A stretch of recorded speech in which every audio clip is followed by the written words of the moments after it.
Welcome to Salt Lake City. 16 teams from around the globe here to compete for all the top honors. Quadrant versus Cloud9 is going to be game number 1, but this tournament, Dan, I'm so excited to be here. Yeah, I mean, there's everything that happened at the previous major. We had the Arlington series that kicked off. We had upsets, we had drama, we had some of the big teams perform. Some of the big teams did not perform, but one of the teams we will focus on, of course, on your screens is Quadrant. They're going to kick things off today at this event, and for good reason. They have earned their spot. They finally got a good seed to work with. But the real question is, can they replicate what they did in Arlington? Or is this now going to be an event where all the North American giants come back to get angry? And listen, Quadrant historically have been in that pool of death that we're talking about on the analyst desk, but this time you spoke about how they earned their spot. They got that third place seed. Can they hold on to it now? Because teams like Optic Gaming, FaZe, SSG, they dominate in pools. They don't whimper, they don't come in a little bit cold. They make sure they dominate 3-0s. Yeah, and something that Quadrant didn't do was dominate their pool back in Arlington. They really struggled, and they're going to have a big test here against Cloud9. Taking a look at the series layout, then game 1, CTF Aquarius 2, Slayer Recharge, King of the Hill, Solitude in its first introduction in 4v4 competitive play at a LAN. Oddball Livefire is game 4, and Slayer Streets on game 5. Dan, you love stats, tell me something. Yeah, a few takeaways. We've got no strongholds. Quadrant still undefeated in strongholds since they've had their full roster, so it's sad they won't have that map and mode. But the fact we have Solitude, the remake of Plaza, I mean, that's where Quadrant were born and bred back in the day. But you could say the same thing about Cloud9. These guys know how to deal with it, but forget Solitude for now. It's all about Aquarius CTF to kick us off here today. Quadrant, they did struggle a little bit in Arlington when it came to this map and mode, but were very good back in Dallas. I know Dallas and Arlington are very close, but I'll try and separate those two as we go on. Kicking off then, Salt Lake City, Quadrant versus Cloud9. Third seed, Cloud9 in their own right earned their ticket here the hard way through the open bracket.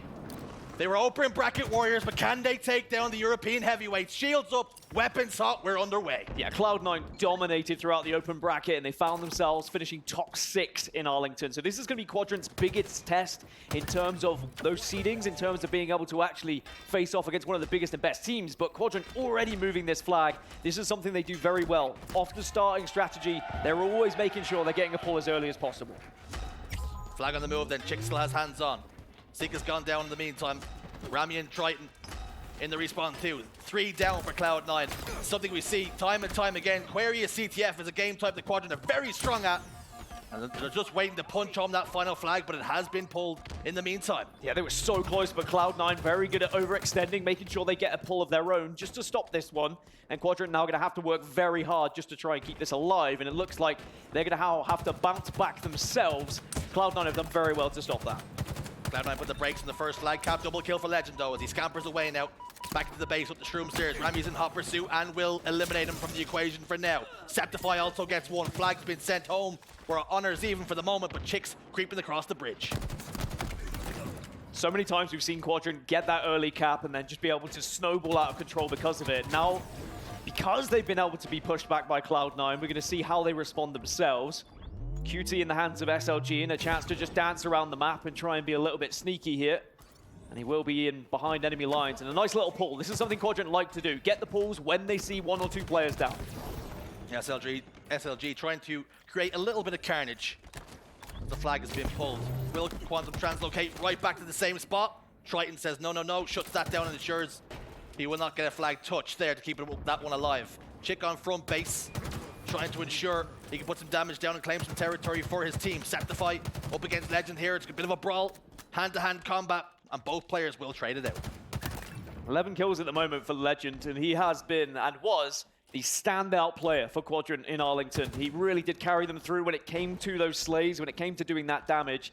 And if they want to replicate what they did back in Arlington, I do think he has to step up, as now TchiK is going to be behind enemy lines. All 4 dead for Cloud9. This should be a cap.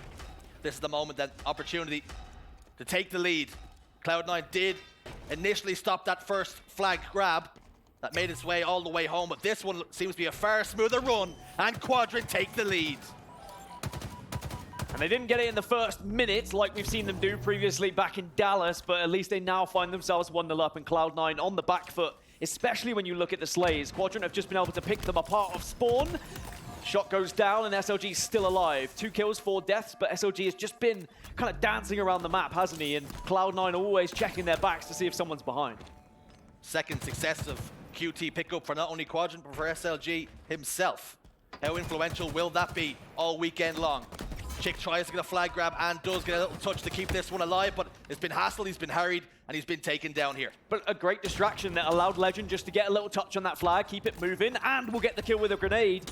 And this is what Quadrant are doing very well, is making sure that they're working together and everyone is playing the objective.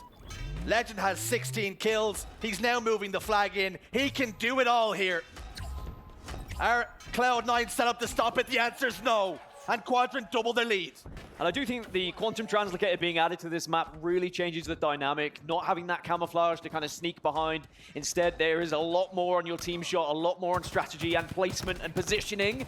But this should be a comfortable return for Cloud9. Even though Lqgend can do some damage, he can't take on an entire team on his own.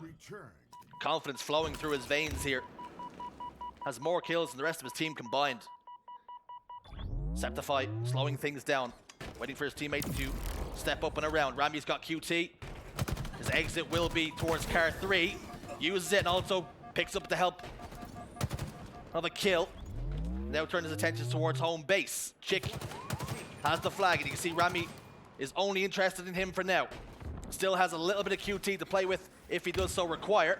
And 2 members are going back to clear out the Frenchman. Can we talk about Rammyy for a second and the journey he's had throughout Halo Infinite and the back and forths, the being dropped, the being the scapegoat, constantly being blamed, it felt, being dropped from squads, and then he finds himself on this Cloud9 roster and they go against all odds. They smash through the open bracket and find themselves finishing top 6 in Arlington, which really was the shock of the tournament. If it weren't for Quadrant getting top 3, we really have the 2 upsets of the tournament playing right in front of us to start here in Salt Lake City. 17 kills for Lqgend, 10 though for Triton, who was trying to get that flag moving and can continue to keep this flag moving. 3 dead for Quadrant. This could be a foothold back in the door here for Cloud9. Nobody seems to be in position to stop this one. Score now, 2-1. Cloud9 put themselves back in the game. And as we know, the game is not over until those final moments pass, because Quadrant have done it before. I mean, Quadrant did it against Optic quite famously when they were able to get back-to-back flags in the final seconds, so Cloud9 will be well aware it's doable, and Quadrant need to know that they can't allow this one to slip through after having a 2-0 lead. Now, Heatwave control has been very important so far this game. We've seen so many kills happening on Lqgend's side, and now Triton's starting to go on a tear because of it. Thruster pack in use as well for Triton. An unofficial double kill as he takes down 2 members of Quadrant respectfully. But again, looking towards his back base, trying to control home, playing a little bit more defense and offense at the moment. QT's about to spawn. Quadrant are on the P side and should be able to cover any angles from Cloud9, stop them from being able to grab it from Car, but it's not as influential as the camo in terms of trying to get into the base and get that flag, but it can just really disrupt any sort of plan your enemies have. And I'm sure that throughout the weekend we're going to see a lot of Quantum Translocator use that will really shape and define certain games. Here comes SLG. You spoke about that Heatwave and how influential it has been, but he's been shut down. No ammunition left to play with as Nemassist went looking to scoop it up, but nothing doing this time. Lqgend on car 1 will take Nemassist down to no shields with a well-placed grenade as it spins up and hits him right in the visor. Teammate on hands to get that trade as well. TchiK will now double back over towards the car side. Quadrant are really controlling this game here. Controlling the spawns, controlling the pace of the game, and making sure Cloud9 are not comfortable at all. What Cloud9 are doing very well, though, is off spawn. They are getting to bottom middle. They're getting into awkward positions where they can stop Quadrant from getting into that base and getting a simple pull. And even when Quadrant are pulling it, often they're taking a lot of damage from the C9 members. So TchiK will pull, does have support, and it's just about getting around this corner, which is big for Quadrant. A couple of times they've been stopped, but I like this from TchiK. You send it one way, you go a little fake, and you go back the other. Little drop of the shoulder. Seen that before in the world of sports. Making sure Cloud9 can't get the easy grenades down, and 3-1 now the score is Quadrant. Put some breathing space between them, and Cloud9 are threatening to punch another flag in. Yeah, 3 dead. SLG running another flag. Triton, the last remaining member with Sceptify now, and SLG just tosses it over to TchiK and says, well, you've run 1, how about we make it back-to-back? Because all the meanwhile, Lqgend, 24 kills, is having a field day on the other side of the map, and suddenly make it 4-1, and it's another flag that's starting to move. Back-to-back-to-back pulls here for Quadrant. Lqgend can't be stopped, won't be stopped at the moment. Cloud9 need to get some tabs on him, need to stop him and shut him down pronto. He is having far too much success right now, putting down damage evading the attentions of Rammyy, just milking his life the entire time. And 3 dead for Cloud9 once more. And I thought he was going to pull off a miraculous nade, and somehow SLG is going to continue to run this flag as well. Quadrant have just been constantly pressuring Cloud9 with these flag pulls, these flag touches, where Cloud9 haven't been able to reset. Every time they do reset, it seems like Lqgend is suddenly destroying them with double kills. And he's got a heat wave again here to really try and put the final nail in the coffin. 3 minutes 30 left on the clock for Cloud9 to try and get back into this game. And when we talked about Quadrant heading into this tournament, this is what we expected to see. If they're going to come in as a top seed, they need to dominate against teams like Cloud9. And doing that here at the moment, Nemassist though looking to change things, but he runs straight into a heat wave. And Lqgend will ultimately get back whacked. He might be able to keep this flag alive here. Scoops the heat wave, but it's going to be a trade. Double kill for Sceptify. Good decision to go for the heat wave rather than for the instant flag pull. It has allowed SLG a little bit of time to get some sort of damage on the flag. And actually, I think TchiK, alongside his teammates, was able to do even more. But are you going to be able to get the stop? TchiK needs to try and toss this flag out, and will do so. And now that's going to really make Cloud9 struggle to get a cap here. Flag out front base then. TchiK looking to put the finishing touches on this return. Sceptify desperately tries to clamber up and get a touch. Cannot do so though. 1 down, flag still on the move, flag still alive. And SLG continues to use that QT. All 4 dead for Cloud9. As Sica heads up the shroom stairs, they made this one look extremely easy as Sica punches home the final flag. And Quadrant go 1 to the good. And you are completely right. We needed to see this from Quadrant. Were they going to be the same side that we saw in Arlington that was considered a top 3 side, a team that maybe could even win an entire event? But they had to make sure they looked dominant against a seed that's lower than them, and I was always scratching my head. Cloud9, you know, a very tricky team to try and navigate yourself against. They're very good, very individually skilled, and they certainly know their way around Aquarius, but Quadrant were just constantly behind enemy lines. Lqgend had an absolute field day when it came to just tearing them a new one. And I think that Quadrant will be very happy with the opener here. You spoke about Cloud9 potentially being that banana skin heading into this, and may still be. There's still a lot of series left to play, and as we heading towards the Slayer, Dan, you spoke to me about this and how Cloud9 are traditionally pretty strong in the Slayers. Very strong in Slayers, one of the best performing teams in Arlington when it came to Slayers. I think actually across the entire season with this roster, they have the best win rate in Slayers in general out of any team. Now, they've played less Slayers than a lot of other squads, sure, but they still are one of the best. They were able to win 6 and lose 2 back in Arlington. So they seem to know what they do when it comes to these Slayer game types. Whether it's game 2 or whether it's game 5, they are always a nuisance to their enemy. So if Quadrant are going to be winning this one in a dominant fashion, they have to make sure they win this Slayer, because otherwise things do start to get a little bit dicey if you're suddenly 1-1 after game 2. Because the concern can be that Cloud9 can just sneak an objective as well as this next Slayer. All of a sudden, game 5, they're the favorites.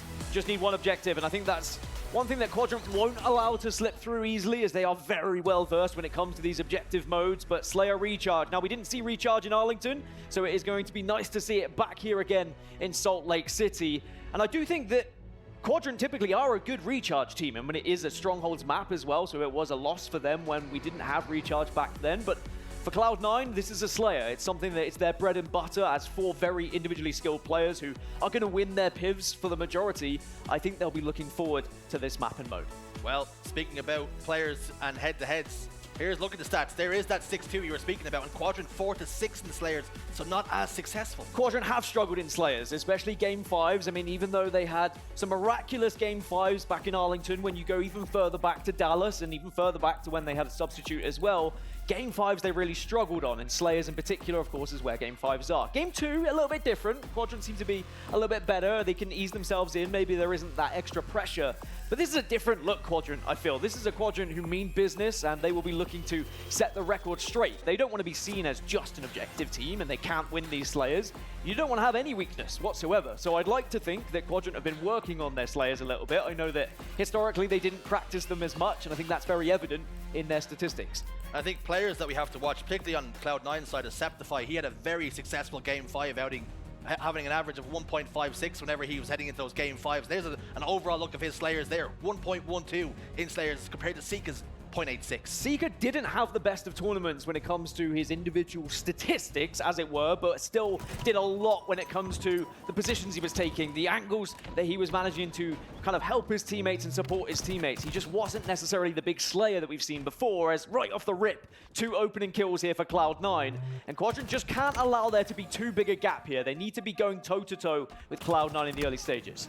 We spoke about Sceptify and with good reason, but Lqgend on the other side of things, after that game 1, could you really back against him putting on a show here? SLG over towards the shock rifle though. Members of Cloud9 all spawning over towards blue and have made their way tower side this time.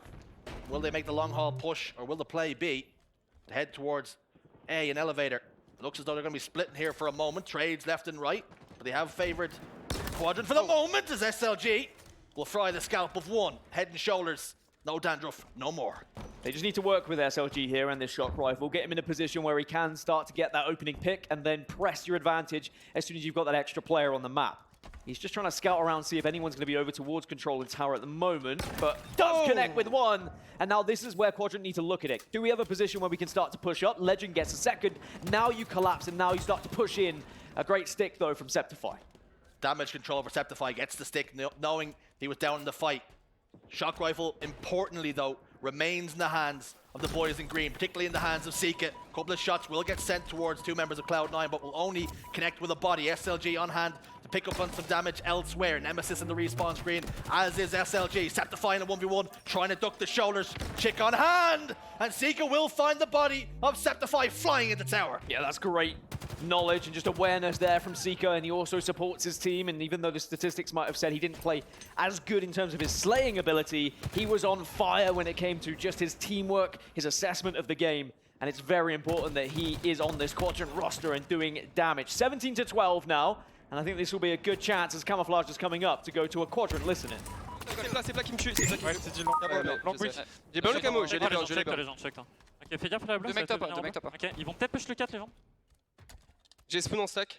Y'a un mec sur bin. Je te bleu accroupi, je tape un corner en bleu. Je suis un flip by mid. Je peux mettre des dégâts bas. Viens avec moi, long. Y'a un mec en gold, y'a un mec en gold. Je suis sur le camo jump up. Quelqu'un avec moi? Ouais, je peux venir avec toi, je te lâche, Sica. Ouais, gold stairs, ils prennent les infos. Check les corners. Je suis avec toi, long. Ok, je Génial, monte maintenant. Y'a un mec sur bin. Backledge aussi, backledge, j'ai Mangler pit. Backledge qui avance, Mangler pit by mid, il va devant toi, Sica. Attends les dégâts. Ouais, bien joué ça. Fais quoi, Darwin? Attends, pour l'instant on est moins. Top gold encore. Ok, j'avance top gold maintenant. Top gold loot. J'avance 4 moi. T'as pas weak. T'as pas one shot. Enfin, weak, pardon. Push top gold. Je suis sur Et Triton qui était low. Ils sont deux. Je suis mort. Deux en gold. Ils sont deux en gold, je Ça va peut-être te push. Iska gold et un mec pipe. J'ai spawn back silo. Ils vont y'a un mec en turbine sur moi. One shot turbine sur moi. Mort. J'aurais trade, encore en pipe. Long weak. Deux one shot. Encore un one shot. J'ai la sortie sûr. Hype. Backledge. J'arrive à TchiK. Ouais, on peut le bloquer ici. J'ai pushé top, Ok, j'ai spoon bleu, je suis en bleu. Always fascinating to get a little earwig into what's going on the Quadrant side of things. But I actually have to question something, Dan, because I didn't understand a whole lot of what was being said. But SLG said, check le corner. That sounds like me speaking French. I heard Longbridge as well. I've been working on my French to try and keep everyone updated, but still not quite good enough with the speed of which they are talking. But you can hear the energy in the comms from Quadrant, and very passionate as they have a 5-kill lead at the moment. I think it's very important that they keep this kind of lead. Don't allow Cloud9 too much of a way back into the game, because if it's just a 2 or 3 kill game, then suddenly Cloud9 could get a power weapon, could get a camo, and they could really turn things on their head. Quadrant just need to keep in control here, but Nemassist, with the shock rifle, has a chance to turn the game back in their favor. Lqgend chasing the shock rifle player. He doesn't often lose them, and doesn't on this occasion, but the trade is there. Remains a 6-kill game, and like you say, Quadrant will be desperately trying to keep this away from a one-rotation game. They continue to grow in their lead now. Camouflage scooped up, and that's going to be misery compounded here for the boys on Cloud9 as Nemassist was the last man standing for a moment, and A-spawn's coming through, and the collapse is coming. And I do wonder if too much of the slaying responsibility was put onto Lqgend at the previous event, and perhaps that's why they just lacked that little bit of a cutting edge when it came to these Slayer game types. But you can see now, TchiK, Sica, both stepping up, and it's paying off. They have now a 10-kill lead, and I think that everyone in Quadrant just needs to be all guns blazing to make sure that they are not letting Slayer slip through their fingers here. TchiK currently on a killing spree. 5 kills without reply. There's 2 members of Cloud9 trapped over towards the long haul area, and they're looking to push into blue here. TchiK almost like a spidey sense thing that He moves away tower side. As he clambers up towards the top of the staircase. This game has slowed down. Both teams still giving each other every iota of respect. Yeah, well, Cloud9 naturally slowing it down because they saw the 10-kill gap, and I think the call was made that we can't afford to just be running in willy-nilly here and giving Quadrant too many free kills. But now Quadrant just need to go on a little bit of a hunt. Ooh. The pistol doesn't do the job, but there will be the trade. Cloud9 lose a couple. Trades are fine now for Quadrant, as they have a 9-kill, making a 10-kill lead. And SLG just puts that final bullet into the head, and he'll happily take a repulsor as a reward. Looking hairy for a moment for SLG, but he put it together in the end to ensure they maintain a dominant lead here in game number 2. After that very successful Aquarius CTF winning 5-1. This is what we wanted to see from Quadrant. Cloud9, a very difficult game to start your tournament in. It's not a gimme, not a tap-in. But they're making this one look easy as SLG continues to roll, and Nemassist wants to bite off more than he can chew here, but eventually SLG will have to settle for just a triple kill. Gets the triple, but also gets all the information and now gets a camouflage as well. This game looks like it's close to being done. Only 4 more kills required. Cloud9 would have to play insane if they were to get back into this one. I do not see a world where Quadrant throw it away. And Quadrant just seem like they are very focused at the moment. I was concerned when Cloud9 was their first game in this pool. Maybe there was always going to be that potential for Cloud9 getting these Slayers on the board and disrupting Quadrant's momentum, but they've shown that they mean business here at this event. Shock Rifle in control for Cloud9. So if there's going to be an avenue back into this game, it's going to have to play an influential part. But Sceptify will fire one across towards top elevator, but it will not connect, and now they know exactly where he's positioned. So Sceptify is going to have to reposition if he's going to see much success here, getting some opening damage or even an opening pick of his own. But Quadrant happy to play this one patiently, that they know the kills will come their way. Well, the trouble is when you're this far behind, even if you get the pick, you're reluctant to then try and press your advantages. That's how SLG does get 1. 2 kills away now are Quadrant, and surely it's just a matter of time here. It's inevitable, you'd think. Sceptify will do what he can, but look at how Quadrant are kind of pairing up at the moment just to try and initiate those trades. They get 1. 1 more kill then to double their series lead.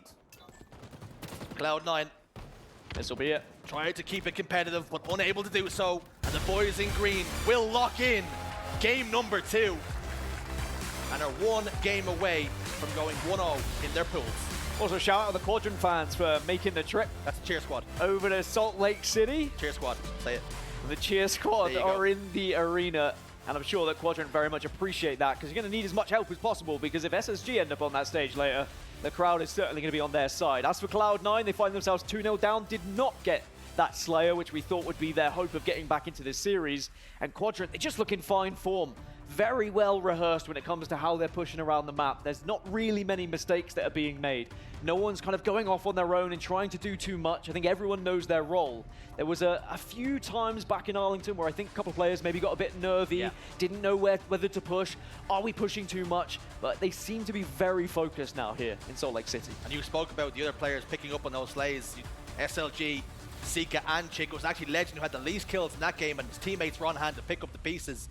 Particularly SLG with a couple of those shock rifle shots just to ensure they kept that lead. Also, one of the reasons why Lqgend is one of the best players, not just in Europe, in the world now. Yeah. He, yes, is a main slayer, but also 11 assists. He's the damage dealer. He doesn't have to be the one who gets the kills, but if he can initiate that damage, if he can get it on the board, there is going to be teammates there to pick things up. Look, he has the most on the team, 3.7k. You were lucky. It's almost like I knew. Ooh. By 100 damage, but you know what? He will take it and get all those assists. And look at the amount of damage he was taking. He was getting involved in those fights. He was throwing himself into the bear pit. More than happy to scrap with any of these Cloud9 members. And the concerns that we had for Quadrant coming into this is, would they be just a little bit complacent? They didn't boot camp this event. Would there be some hangovers from the last? They got that top 3 and maybe thinking this Cloud9 roster wouldn't be as difficult a task, but they're showing here and now that this is a professional job, and it's a demolition job at that. It is, and just one more map to go for them to make it a 3-0 sweep, but Cloud9 still have that potential to try and disrupt here, and it'll have to be a reverse sweep now, but Cloud9 are definitely capable of it. I'm just wondering whether they're capable of doing it against a Quadrant roster who looks this good. Now, The Cloud9 team would love, I think, to go back-to-back top 6s. I think they probably felt like they overachieved a little bit getting to top 6. I mean, you ask Quadrant, maybe they felt like they overachieved getting top 3 when it comes to your seeding and what you had to battle through. The main difference for Cloud9 this event, they don't have to waste so much energy going through that open bracket. Well, the open bracket does give you a lot of momentum, so there's two ways to look at it. Well, up next, the introduction of Solitude, formerly known as the greatest hits of Plaza. Both these teams all too familiar with it, but Quadrant particularly, when they were the Cartel boys, they love to roll around and dominate this map. Yeah, I mean, so many players will love the fact that Solitude's now been added because there's a lot of players who succeeded throughout the Halo 5 era and when Plaza was very prominent. But King of the Hill is going to throw a few spanner in the works maybe for some of these players just to try and navigate where that hill's going to be, how they set up around it. It's a very different map and mode now that we have the battle rifle rather than the pistol that we had in Halo 5. A lot of long-range battles that can be had that you maybe couldn't have done previously back in H5. Kind of see the map in a way. I think that everyone's going to have the same kind of style in their mind, but as we get further into Halo Infinite, you have to adjust to the game that's in front of you. You might not be able to push in the same way you did in Halo 5. You might not have that freedom to push out of Garden, for example. You might get trapped a little bit more at S1, and you have to be aware of that. Well, it's positions on the map that were in the past considered power positions, the likes of S4, Top Gold. They now become even more influential with, like you say, that battle rifle being a beam across map. Yeah, sometimes if there is someone sitting top gold or at S4 and they are making life difficult, priority off spawn, you take them down. The team shot, you might get drilled from another angle, but you need to be making sure that that is a priority for you and you are calling out that player, because otherwise they are going to make your life a living hell. King of the Hill, though, is going to be a new introduction here, of course, on Solitude, and a chance for all of these players to put on a show for us here at Salt Lake City. What are the expectations then? Is this an avenue back into the series for Cloud9? Or will Quadrant put a nail in the Cloud9 coffin, particularly in their first series of the day and in the tournament opener? S7 up for grabs. Nemassist will scoop it up, and SLG should be there to pick up the pieces, but Nemassist says no, and he shuts them down. Well, Rammy's got the QT. He's not going very far with it. It's just kind of bending himself around corners at the moment. Will go down. Very difficult is this top middle hill as well, as Nemassist still putting this sniper to work. A good amount of time in the early stages here for Cloud9 in the top middle hill. So many times we will see time be difficult to gather here, but Quadrant off spawner constantly being pressed by Cloud9. And I was wondering, with a new map and mode coming into the equation, who's practiced it the most? Is this going to be Cloud9's best chance? Have they put extra time into this map? Maybe hoping to catch one of the bigger teams out on it. As near a perfect start as C9 are going to get. Only needing about, let's say, an eighth of the time left. 2 down, though. As Legend steps into the hill now, top middle. Eyes on top goal, and with good reasons. As Rammyy challenges, Rammyy wins. Beautiful shots.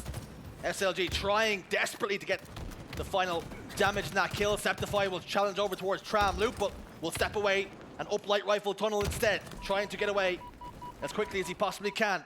And manages to pick up Sica on the way out. Little fadeaway, bait and switch with Rammyy, and this is perfect from Cloud9. I don't know why SLG decided he wanted to headhunt his way in there, but I think it's maybe he got the call that TchiK was there for the pinch, so I guess it makes sense now I see it. But still, top middle being grabbed, and this first hill looks like it could go into the hands of Cloud9, but no! With a slither left, Quadrant just forced them out. QT's coming up in 3 seconds, Quadrant regain control. They cannot afford to let Cloud9 step a foot in this hill. The expression is it was stopped in the 11th hour. I think this might be the 11th hour and 59 minutes, to be honest. Cloud9 just need to get a toe in. And it looks like it's going to be Triton to do so. He got in, but it didn't count. He didn't get enough. And Nemassist will dip away and wait for a moment. They know one clean round of slays and the first hill will go their way. TchiK doesn't get the QT because he had a repulsor in hand, but can repulse the grenade away. And Cloud9 so close, but they have to win another engagement here. They have to make sure they take TchiK out first. They do so. 2 still alive on Cloud9, but SLG and Quadrant pressing their advantage and looking to try and take this first hill. Hold on a second. It looks as though Quadrant could be the ones to claim this one if C9 are not too careful, and Quadrant do claim it against all the odds. Yeah, they had no right. Cloud9 tried to force it, but this is what can be so difficult with that top middle hill, is that once you find yourself on that spawn trap and you are being focused, it's so tough to try and make your way across the map. And Quadrant were doing very well at responding to call-outs, making sure they finish those one-shots. New snipes come up. Rammy's got hold of it and has the chance to maybe do a little bit of damage here and try and send things back Cloud9's way. Quadrant have already got so much time here on the driveway hill. And although they had to sacrifice a sniper rifle to get it, will that be one that they'll do time and time again? As Legend now looks to push out yard. A couple of nades go down, anticipating a cafe spawn. They don't come through though. With 2 down for C9 here. As quick as you like, Quadrant, double the lead. And you can really see Quadrant just know exactly how they want to be navigating this one. And as soon as they hear that call out of one shot, they know what avenue they want to take to get to the one shot as well. It's a map that they are so well versed in and so well drilled. And even though there are minimal changes, there are of course a few new jumps that you have to learn when it comes to Solitude. And I'm sure that everyone has been practicing them. But 2-0 to Quadrant. Cloud9 just every single time off spawn just seem to be walking into a battle rifle of Quadrant, and now with a sniper rifle also in their hands, things could go from bad to worse, but it's out of ammo. No more ammunition to play with. QT, top middle. Quadrant continue to hold this third hill, and Cloud9 looking to do damage, looking to push, but so far have been unsuccessful. Quadrant have stepped out for now. The initial damage done by C9 was significant enough to put them in the back seat. Put it in reverse here. SLG lost him in the clouds, and Sceptify gets 2. Gets 2, but is being pressured by a third. Oh, when he gets help from the team. And now Cloud9 could start to score. Now this hill is very vulnerable to grenades. You can bank them off the pillars and the wall very easily. So you do just have to be careful with your positioning. You can see Sceptify does take a little bit of damage, but he's also responding to his team's call. But Cloud9, I wonder how much momentum they lost after that initial hill went Quadrant's way. It can really take the wind out of your sails when you get that close and it's just ripped away from you. I have to say, shout out to L-Town observing in the back. He's earning his money in this game. It's changing from person to person as bodies just continue to hit the floor. I mean, L-Town always doing the perfect job with his observing, and now can Triton do a perfect job at assisting the team and getting this first hill on the board for them. Quadrant could choose to try and give this one up. Unless they get a kill now, this is going to be their chance. It's do or die in terms of this hill. You have to push now. TchiK gets the second, and now Quadrant can look to break. Cloud9 again, a sliver away from claiming the hill. But they're forced back once more. As Quadrant hold blue spawns. TchiK tries to evade the damage of the grenades. He did so for the first one, but Rammyy makes sure he will not do the same with the second. Sica and Legend still remain in cafe. Are they happy to give this one up and play for next? SLG bottom middle on the silo will come out on top in that engagement. And Nemassist hassles and hurries and chases. Trades left and right. 3 dead for Cloud9. Nemassist last man standing. All 4 dead for C9. All 4 dead. They wanted to learn from their mistakes, and they weren't just sending it and trying to barrel their way towards the hill, but now Quadrant have control, and Cloud9 have to dive on it, but they're ready. They're waiting, our Quadrant, and they take down 2. Rammyy and Nemassist are nowhere to be seen, and again, Quadrant snatch it away from Cloud9 and find themselves 3 to the good here on Solitude, King of the Hill. Sniper rifle absolutely blading right now. Taking the shields of anybody stepping out of line. 3-0. How different this game could be if Cloud9 had maybe 2 more seconds and 2 different hills. Incredible scenes here as Nemassist gets taken down to no shields and eliminated over towards the light rifle tunnel. And Sceptify top middle! As TchiK fries once more. Body shot looking for the triple kill. Wisely though, Cloud9 step away and back down. Yeah, you don't want to be part of another montage clip and another highlight reel when TchiK gets a sniper rifle, but it's close to being game, set, and match here for Quadrant. Rammyy stepping in. Can he get the foot in? Yes, he can. The game will live for a moment, though. But just how long can they prolong what seems to be the inevitable? Well, Quadrant have done very well at breaking the hill, and Cloud9, even though they hold it for now, Quadrant will just wait for spawns and start to assess how they want to press it. 3 members of Cloud9 all in that hill at the moment, working together. Sica gets the initial damage and just needs to survive, and they kind of call that out to the rest of the team. But with TchiK going down, this is going to be a difficult break now for Quadrant. It's about trying to delay things here if you're Sica. Sica with a little bit of patience, trying to stay alive top middle on that ledge, but Nemassist ensuring it's going to be a difficult task. Again, that thruster pack will keep him alive, but is he just baiting along enough here? Yes, he is. The answer. How is he still alive? He continues to dipsy doodle, but as I say that, Cloud9 continue to score. Cloud9 and Cloud9 should surely, yes they will, claim the 4th hill. And Quadrant have to work again. Sica just wouldn't die. Even his teammates are trying to kill him now, putting bullets in his back, but he still somehow survives. And I think that was fine for Quadrant to let that one go. They didn't want to try and overextend there and give away too many deaths, but Cloud9 did hold well and do still have time to get back into this as we go to our 5th hill now, over to top dip. And just at the bottom of ramp here as Lqgend just tries to survive. Triton sort of had eyes on him there, and maybe he was able to call him out. No, he realizes where he was himself. Also has the QT active here if he wants to reposition. Has the option to portal away if need be. Will opt instead to stay in hill. Oh, I love it. I love that. Beautiful. Didn't even need to get the final kill in the end as Rammyy was on hand. And all these players seem to be no shields and one shot, and it looks as though Quadrant are making the same mistake Cloud9 were in the beginning. The clock's not necessarily on Cloud9's side, but of course it does stop every time you're in that hill. If they can get a solid setup here, get it to 3-2 and still have about 1:30 left, this game is still very much alive. But of course, when it does go back to top middle, it can be a very difficult hill to try and grab, especially if the other team is actively not going for that hill and just setting up to try and keep you out of it. Quadrant continue to funnel in single file. There doesn't seem to be a strategy in place, a plan to break this setup. And because of that, their lambs to the slaughter. Cloud9 continue to deal with any pressure coming their way, and they will secure their second hill. And now we'll see what Quadrant are made of. Now, how do Quadrant play this one? It's a little bit risky now. You can try and just stop them from getting top middle, but you do leave yourself vulnerable to getting all 4 dead and giving too much time away. But saying that, Cloud9 lose 3. But I think we'll learn here. Quadrant, they have 3 down. Do they step in the hill? No, they do not. And perhaps they are just going to start to play the slaying game here. Cloud9 do have a little bit of momentum with 2 successive hills. Let's have a little listen and see how they're communicating. Last one. I don't see fires. Look at U-turn. It was Lqgend. Look at U-turn. I don't see U-turn. I'm still trying to live. That's one. I might have died. Lqgend's on the silo. He's on the silo, and one's glass. I'm in blue. Still solid. He's pushing now. Flower door weak. Oh, he's in blue. He's in blue. Weak priest. What the hell, Flower door. blue Shot priest. Two blue. Shot drop it. Yeah, Sam. Blue ramp, one shot. I'm weak. Yeah, can you shoot glass? Yeah, we're coming soda. We're coming soda. Yeah, it's up blue. Glass now. Shots up blue. Nice. Last like a half. There's gonna be another one on Jay, I think. Yeah, he's in blue still. In blue still. Yeah, one's loop. One's Prius. Look at Prius. Drop it now. And gonna come blue ramp on me, maybe. From glass still to LR. And flower door, mark it. Everyone. Nice, huge. He's in hit. We need Mark Hilson, it. bro. 3 seconds. Let's go. About to mid, blue truck, just chase me. One LR. Blue truck. Last guy. Where'd you go? Spawn us. I don't know. Cloud9 continue with that momentum.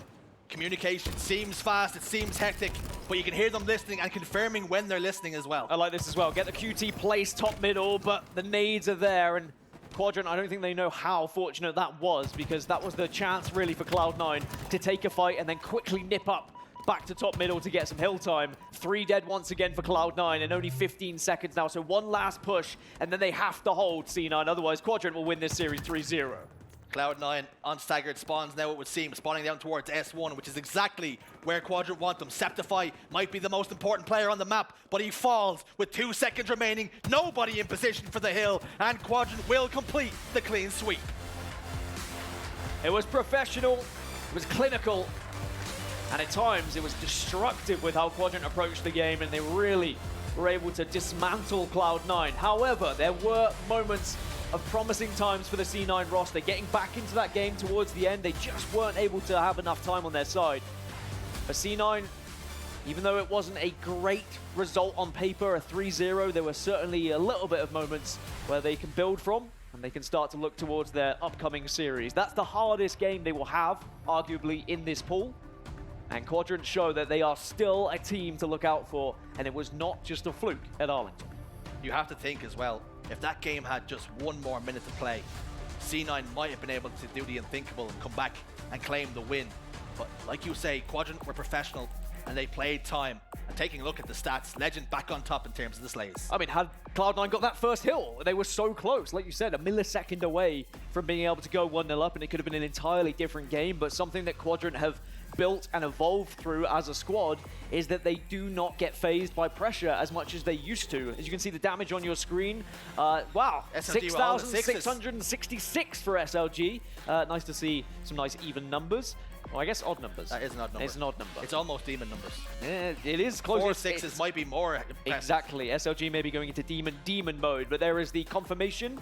3-0, and we got to see Solitude on our screens. Quadrant didn't look as impressive as I thought they might when it came to Solitude, but I think King of the Hill on Solitude is always going to be a little bit of a what-if for some of these teams. How much have they practiced it? When it's like a Slayer or maybe Strongholds, we might see Quadrant being a little bit better on. Well, we had a listen in with Quadrant in that series, but Blaze actually has an interview with the man SLG himself on the main stage. Take it away, fella.